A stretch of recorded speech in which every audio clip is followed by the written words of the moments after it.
In 1991, my niece, she was newly married, she had a 3-month-old child, and she went into coma. I have a brother-in-law, and we were sitting in my brother's house, and he said, Arjun, she will never come out of coma. And she did come out of coma after 2 weeks. She opened her eyes. I still remember the day. First word she remembered was the word Om. So the first mantra she remembered was the Gayatri Mantra in the Hanuman Chalisa. To me, that's the power of Gayatri Mantra. So when you come to Swami, you start losing your bad habits and you start acquiring good habits.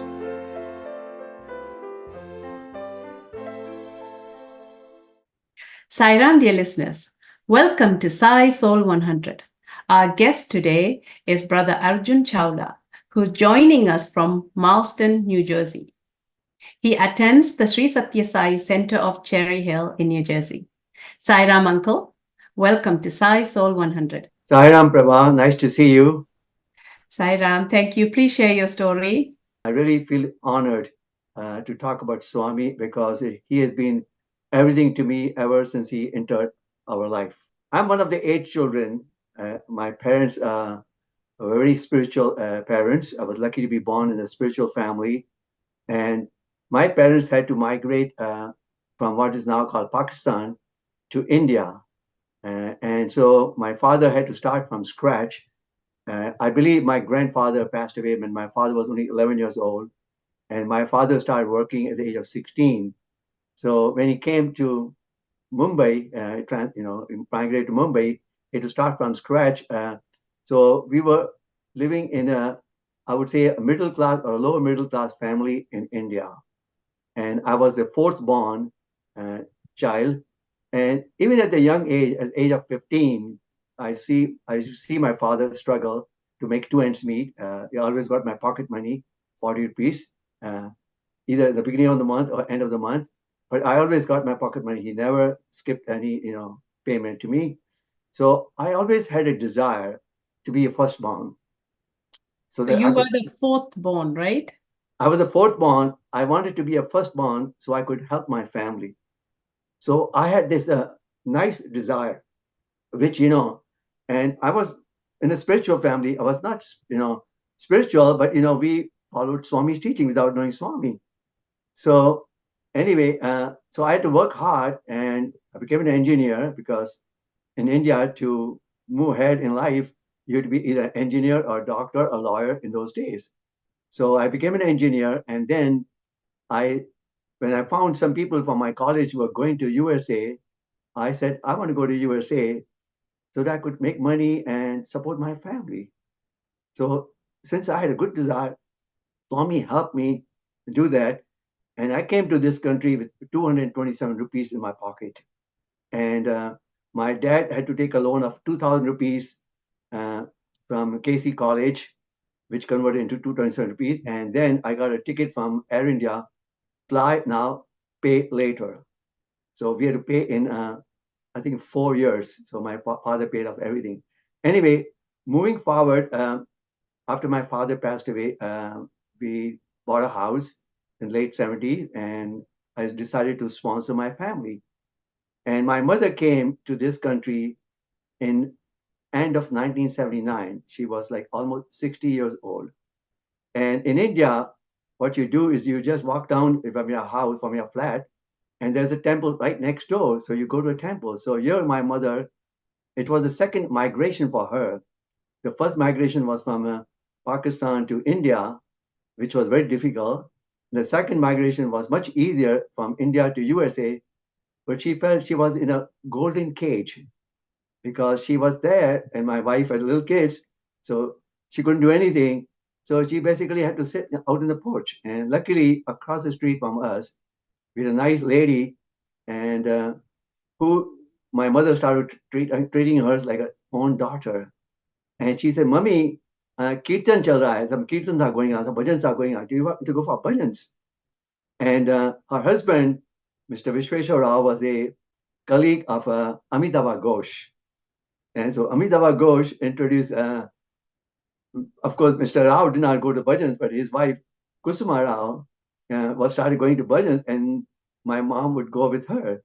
So initially, my sister-in-law, who had just migrated to this country, my younger brother's wife, she started taking them, taking my mom. And then after a few weeks, people get tired of going to bhajans because they're not into it. Anyway, so my wife started taking her. And then one day, I was trying to give my wife a break. I said, why don't you take care of children? I'll take my So mom. all of this is because just so that your mother can attend the bhajan. So people were just giving Absolutely. her rides. Absolutely. It was, Swami said, when you do good things happen to you. And especially if you do good things to your own mother, because Swami cannot come to you in person, but he always sends you your parents as his, you know, agents. So if you take care of your parents, he takes care of you. I mean, of course, I didn't look at it that way at that time. So I took her to a bhajan in April 1981. It was a Friday, it was raining, and somebody had a bhajan in their own house. I think they were moving out of the area. And we were probably the last people to come into the bhajans. And I was basically sitting at the entrance door. And the music was so beautiful. I saw women singing, then men singing nonstop. And I was moving my head, who's singing, who's doing this, And it was absolute, music, absolute silence, no disturbance. And I was really touched with the bhajans, Sai bhajans. First time in my life, heard the Sai bhajans. And after the bhajans got over, the center president, Sarja Grishankar, she passed away a few years back. She came out and reached out to me and said hello to me and made me feel welcome. And I said to myself, how did she know? How did she know that I was a newcomer?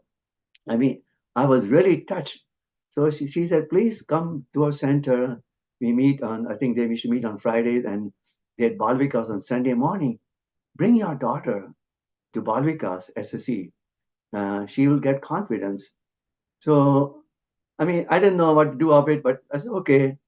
So I started taking my daughter to Balvikas, and the classes were going on down in the basement, in the finished basement, and upstairs her husband Giri Shankar and other men used to sit there, we just chit chat and have a cup of tea. And I said to myself, these are nice people. I mean, I could really see the difference. So it just took me one meeting and one attendance to a Sai Center to realize that these are good people. So I started taking my daughter regularly, religiously. We didn't miss a single class of SSE. And so then they started having bhajans in different people's houses. And at one time, we had bhajans in our house.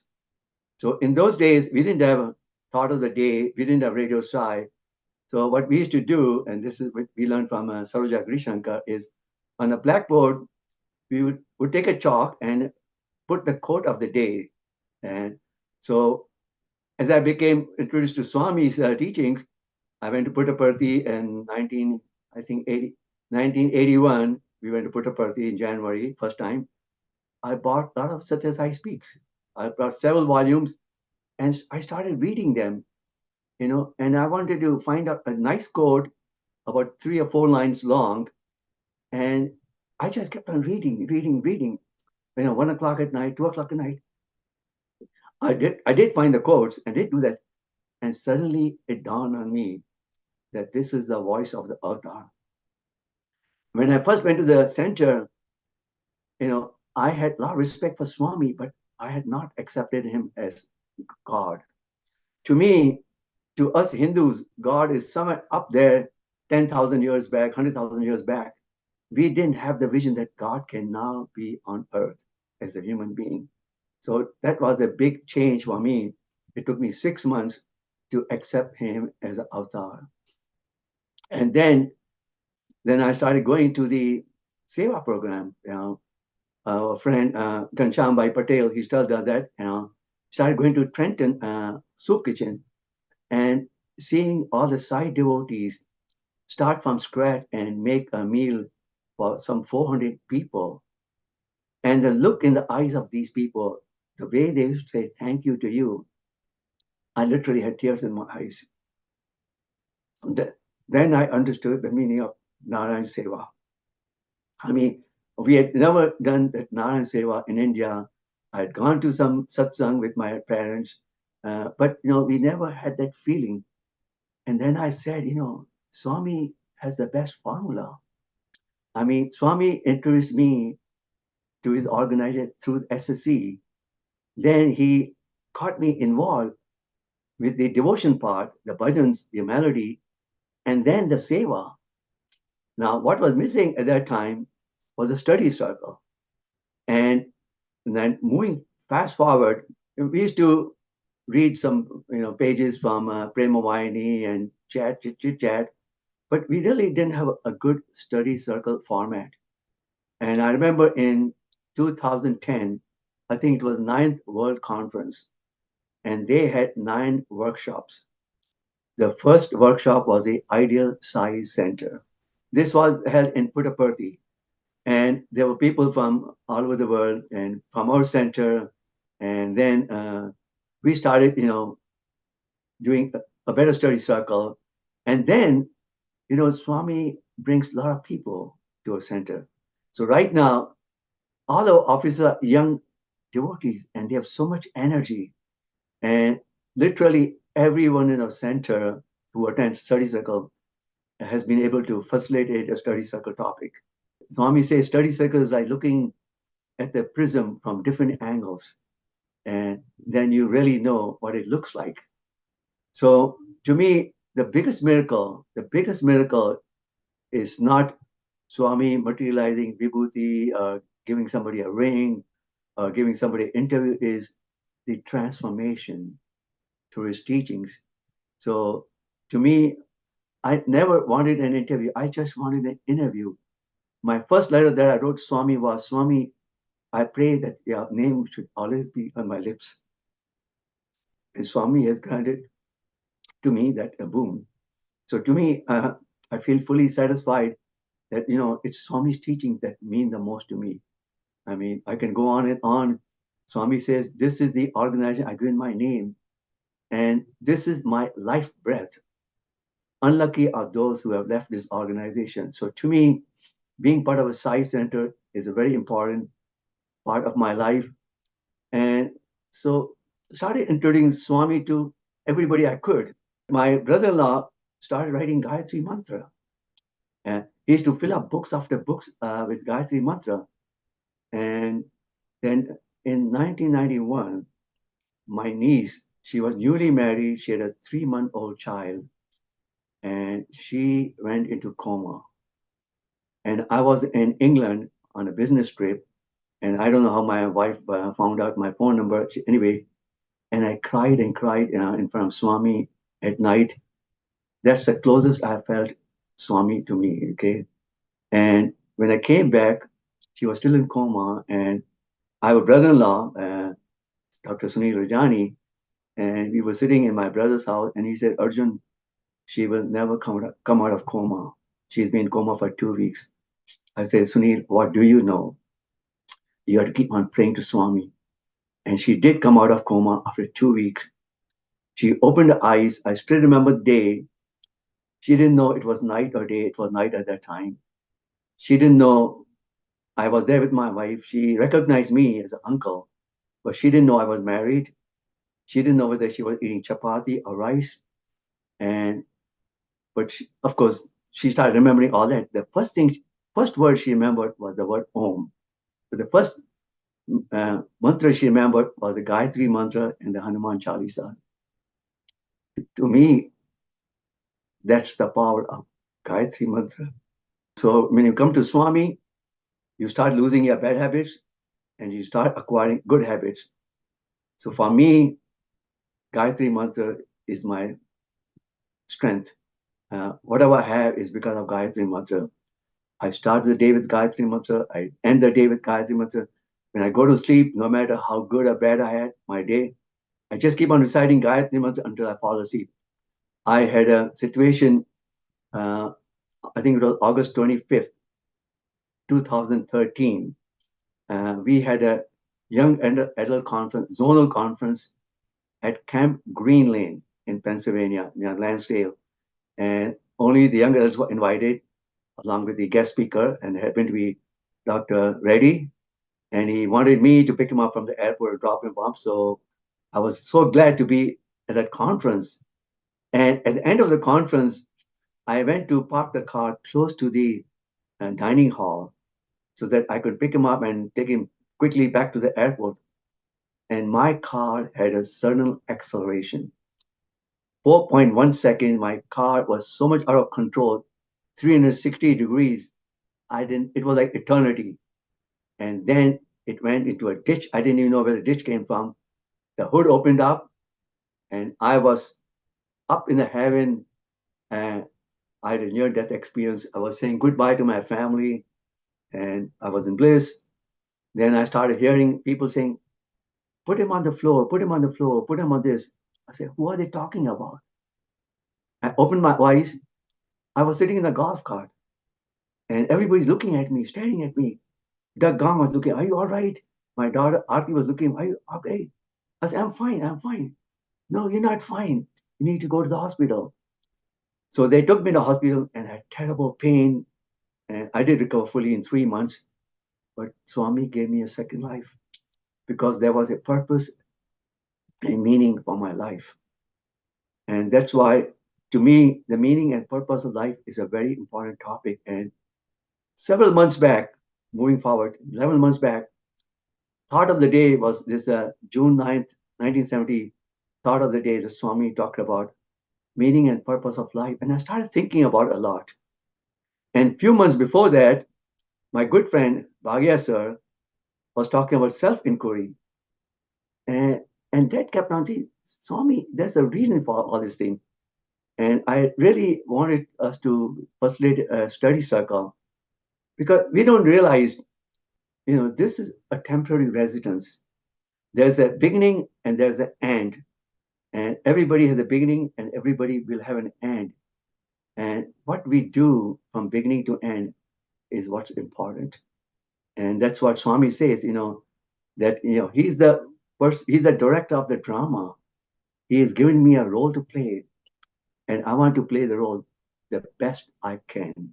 The best, remembering that today may be my last day, or next month may be my last day. So when I go back and say, what did I do in my life? So Swami says, love all, serve all, help ever, hurt never. It's very difficult. You can love some, difficult to love all, but there's a power of love. There's a power of love. I I remember 2009, my mother passed away, and I was going to um, Hardwar to take her ashes, and I stopped and visited my friend in Perthi, and I say, Harpal, I have a problem with this person, and I can't get. He works for me, but I can't get rid of him. He said, Arjun, you pray for him. I said, pray for him. Yes, you pray for him. I kept on praying, praying, praying. In 2018, he knocked on my door, came to my office, and he cried in front of me. And he said, I'm sorry. I'm sorry. I said, no problem. And today, he's my best employee. This is the power of prayer. So when somebody, everybody has issues in life, I tell them, somebody may have done bad things to you, but you keep on praying for them. He said, how can I pray? I say, yes, this is happening to you because of your past karma. This is all karmas. You cannot change today because it's based on what you did yesterday or last birth, but you can change tomorrow based on what you do today. So to me, and that's the best lesson, law of karma. Other story I can share. I was a middle manager working for a good company, and I always took care of my people. But my boss, for some reason, didn't like me. So he was doing all this PM, management things and all that.